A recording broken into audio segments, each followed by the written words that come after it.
Computers and other digital devices are becoming ubiquitous in our modern society. It was inevitable that they would begin to feature as heavily in crime and law.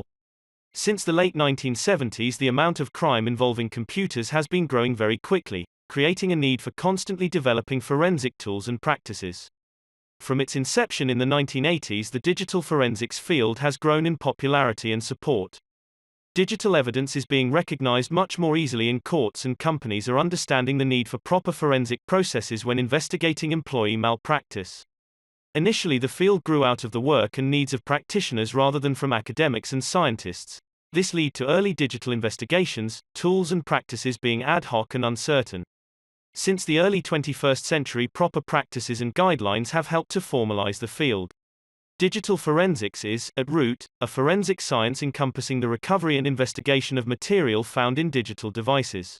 Forensic analysis of computers is a discipline growing in popularity amongst both the forensic science and computer security fields. Several university courses now teach the basics, and professional qualifications are on offer from the forensic software developers.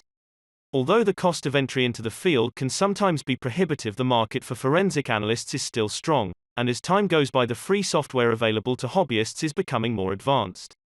Becoming an analyst probably, still, does not require a formal degree in the field. Most of the skills can be learned through training and simple experience. Being an analyst requires two main skill sets: attention to detail. Often investigations culminate in legal proceedings, either of the civil or criminal nature. To satisfy the reasonably strict rules of courts around the world, digital evidence needs to be audited and carefully tracked. As detailed later in the book, digital media is easily altered, and courts are still resisting evidence without a full audit log. Inquisitiveness: unlike other areas of forensic science, digital investigations tend to be much more free-form. They often require investigators to have a deep grounding in both the technical aspects of computers and the psychology of the computer criminal. This course aims to detail the practical, theoretical and legal aspect of a digital forensic investigations.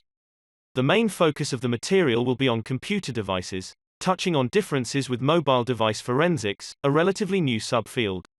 In addition, the course will discuss legal aspects of working in digital forensics, and give advice for managers in charge of an investigation in their workplace. Finally, we will look at the concept of anti-forensics and countermeasures.